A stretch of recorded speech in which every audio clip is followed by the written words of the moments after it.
E aí, galerinha, sejam todos bem-vindos a mais uma aula comigo, o professor Robson, na parte de educação física. Hoje a gente vai ver um pouquinho sobre capacidades físicas. Então, primeiramente, a gente tem que definir o que é capacidade física para a gente conseguir entender e dar prosseguimento ao nosso conteúdo de hoje. Então, capacidade física nada mais é que todo atributo físico treinável em um organismo humano.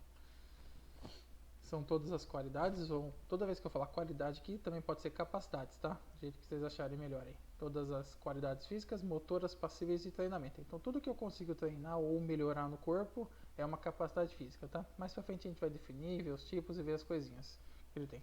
Essas capacidades são divididas em dois tipos. Primeiramente são as capacidades físicas condicionais e as capacidades físicas coordenativas, tá? Então, esses dois tipos. Isso aqui é uma coisa, tem uma quantidade de capacidades, e isso aqui é outra coisa. Bem, então a gente vai começar aqui pelas condicionais. Capacidades determinadas pelo processo energético e metabólico. A obtenção e transformação da energia. São condicionadas pela energia disponível no músculo e pelos mecanismos que regulam e distribuem essa energia. E esse tipo de caráter é um caráter quantitativo, então a gente consegue quantificar quanto de capacidade você tem. Tipo, quanto de força você gerou, quanto de flexibilidade ou ângulo de flexibilidade você tem. Então a gente consegue gerar uma quantidade numérica. Tá? E o outro tipo é o coordenativas, que são determinados pelo processo de organização do controle e regulação do movimento. Então, quando eu falo em habilidade fina, ou que tem um controle neural muito maior, ou especificamente um controle neural, é coordenativa. Coordenação motora, equilíbrio, ritmo, e aí vai.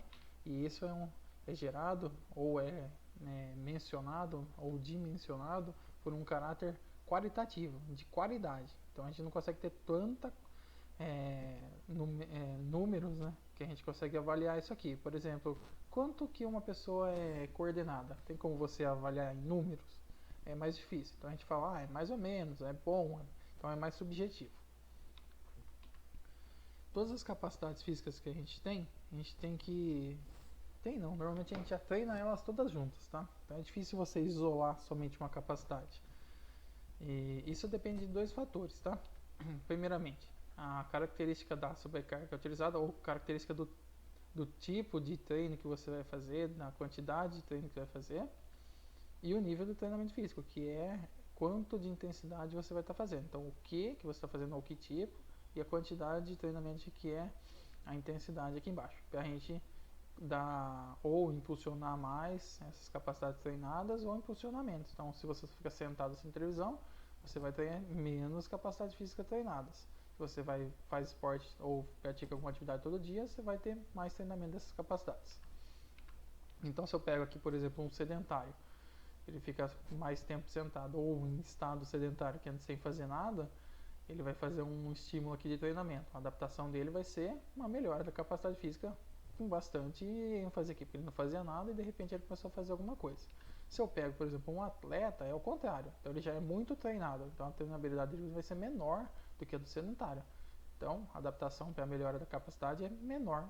Tá? Então quanto menos treinado você é, quanto menos coisa você faz, você vai melhorar mais. Quanto mais coisa você faz, você vai melhorar menos.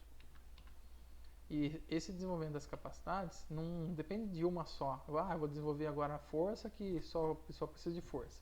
Não, todas são ligadas, então tem que desenvolver todas as capacidades para ter uma melhora geral do organismo humano. Tá? Então treina-se todas juntas. E essas capacidades, ela não tem uma linha específica para fazer essa subida. Ela tem uma ou outra agora, depois volta a outra, depois ela repete, depois inicia outra. Não, vai todo junto e vai desenvolvendo.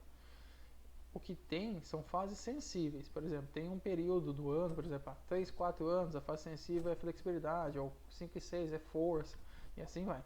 E se você dá aí nesses períodos de fase sensível esses estímulos corretos, que a gente utiliza muito na escola, fase do Fundamental 1 ou Fundamental 2 e até no ensino médio, aí você tem uma melhora geral e assim uma facilidade para melhorar todas as capacidades de uma vez só.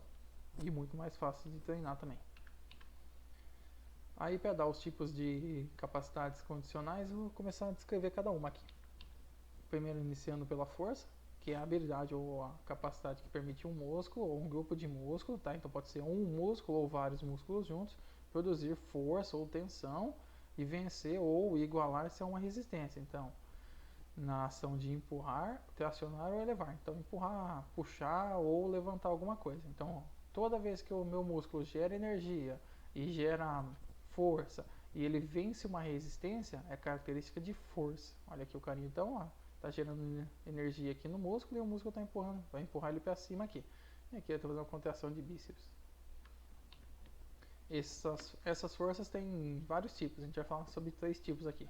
Força isotônica, que é a força dinâmica ou a força que tem movimento, é o tipo de força que envolve os músculos em movimento, ou peso do próprio corpo em movimentos repetidos. Por exemplo, uma flexão do braço, ficar fazendo no chão lá como no vídeo anterior que mostrei a flexão do braço, isso é força isotônica, tá? Que tem movimento e gera força naquela musculatura com movimento. Existe também a força isométrica, que é a estática. Essa força não tem movimento, produz força com contração, mas ele não consegue movimentação do corpo, ela fica paradinha. Então é como se não conseguisse vencer aquela resistência, mas é gerado, também ela não cai. E a força explosiva, que é a potência, que é essa capacidade de exercer o máximo de força no menor tempo possível de forma rápida. Como se fosse um exemplo que eu sempre falo para vocês, é um saque no tênis, ou um ataque no vôlei, um saque no vôlei, um lançamento de bola do handball, essas coisas. Então é muito forte e muito rápido. Então esses são os 3 tipos de força que a gente vai ver. Dando um segmento aqui, flexibilidade, evidenciada pelas amplitudes dos movimentos das diferentes partes do corpo. Então, de cada articulação. É dependente da elasticidade muscular e da mobilidade articular. Então, assim, quanto mais elástica a musculatura for, mais movimento eu vou ter. Tá? Por exemplo, aqui a mocinha fazendo alongamento aqui. Então, essa aqui está trabalhando flexibilidade nessa região aqui lateral do tronco, tríceps, um pouquinho aqui do paravertebral. Então, essa aqui é a flexibilidade que está trabalhando, tá? Então depende das articulações também. Outra capacidade condicionante ou condicionais é a resistência. Então é a qualidade ou a capacidade física que permite um período de esforço durante um determinado tempo. Então quanto tempo eu consigo resistir àquele esforço que a gente vai utilizando. Aqui eu coloquei um carinha como exemplo, ó, fazendo uma corrida com uma tração. Então aqui tem um paraquedas e ele tem que correr puxando, então resistência. Quanto tempo ou é um período de tempo que ele consegue puxar esse paraquedas aqui. E esse tipo de resistência é dividido em 2 tipos. O primeiro tipo, aeróbio, permite manter por um determinado período de tempo, que é o que é resistência, tá? Um esforço em que eu consumo oxigênio e eu consigo utilizar esse oxigênio num estado que seja estável. Então, o que está entrando de oxigênio está sendo consumido. Então, é um tipo de resistência que o consumo de oxigênio é igual ao que eu tenho que utilizar. Esses tipos de esforços são sempre de fraco ou fraca e média intensidade. Não pode ser muito intenso, senão esse consumo de oxigênio sobe. E aí perde essa característica de aeróbia, tá? Outro tipo de resistência é anaeróbia. Então, esse aqui eu não vou conseguir, ó. Então, permite por determinado de tempo um esforço em que o consumo de oxigênio é superior. Então, eu consumo mais oxigênio do que eu consigo absorver. Isso aí acontece uma fadiga e eu não consigo ficar por muito tempo. Então, o período de tempo é menor, só que a intensidade que eu faço esse treinamento ou essa resistência característica por uma intensidade muito mais alta, de alta intensidade mesmo. E aí eu só vou conseguir recuperar esse nível de oxigênio aqui se eu ficar parado, se eu ficar em repouso ou em descanso, ou um intervalo de um exercício.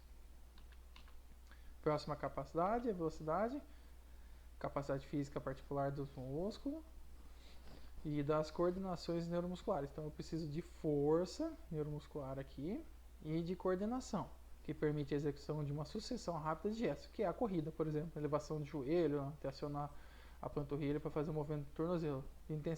Intensidade máxima e duração curta ou breve aqui, tá? Então é uma velocidade de curta duração, só que a intensidade é elevadíssima. Por exemplo, aqui uma saída de um taquinho numa corrida de 100 metros. Então muito rápido e muito curtinho também. Por exemplo, se fosse o Bolt, 9 segundos. Ah, se for a gente, 10 segundos.